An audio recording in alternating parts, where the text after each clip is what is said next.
Chapter 37. Jacob lived in the land where his father had stayed, the land of Canaan. This is the account of Jacob's family line. Joseph, a young man of 17, was tending the flocks with his brothers, the sons of Bilhah and the sons of Zilpah, his father's wives. And he brought their father a bad report about them. Now Israel loved Joseph more than any of his other sons, because he had been born to him in his old age, and he made an ornate robe for him. When his brothers saw that their father loved him more than any of them, they hated him and could not speak a kind word to him. Joseph had a dream, and when he told it to his brothers, they hated him all the more. He said to them, "Listen to this dream I had. We were binding sheaves of grain out in the field when suddenly my sheaf rose and stood upright, while your sheaves gathered around mine and bowed down to it." His brothers said to him, "Do you intend to reign over us? Will you actually rule us?" And they hated him all the more because of his dream and what he had said. Then he had another dream, and he told it to his brothers.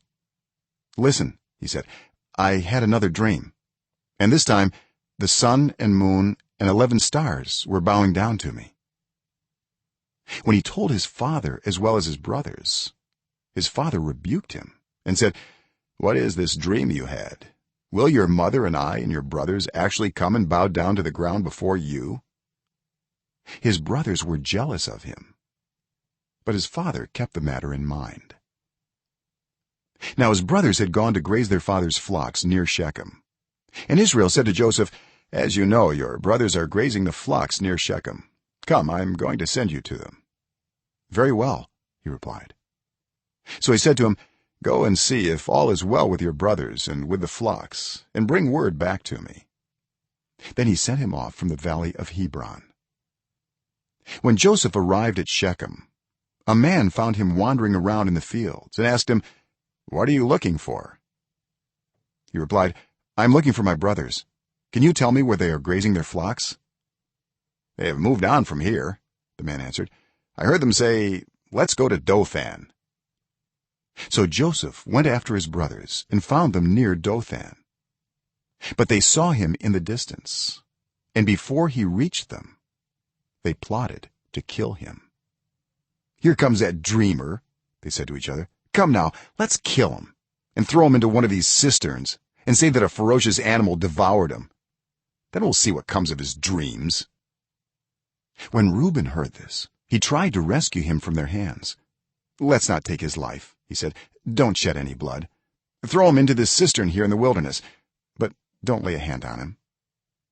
Reuben said this to rescue him from them and take him back to his father. So when Joseph came to his brothers, they stripped him of his robe, the ornate robe he was wearing, and they took him and threw him into the cistern. The cistern was empty, there was no water in it. As they sat down to eat their meal, they looked up and saw a caravan of Ishmaelites coming from Gilead. Their camels were loaded with spices, balm, and myrrh, and they were on their way to take them down to Egypt. Judah said to his brothers, "What will we gain if we kill our brother and cover up his blood? Come, let's sell him to the Ishmaelites and not lay our hands on him. After all, he is our brother, our own flesh and blood." His brothers agreed. So when the Midianite merchants came by, his brothers pulled Joseph up out of the cistern and sold him for 20 shekels of silver to the Ishmaelites, who took him to Egypt. When Reuben returned to the cistern and saw that Joseph was not there, he tore his clothes. He went back to his brothers and said, "The boy isn't there. Where can I turn now?" Then they got Joseph's robe, slaughtered a goat, and dipped the robe in the blood. They took the ornate robe back to their father and said, "We found this. Examine it to see whether it is your son's robe." He recognized it and said, "It is my son's robe. Some ferocious animal has devoured him. Joseph has surely been torn to pieces."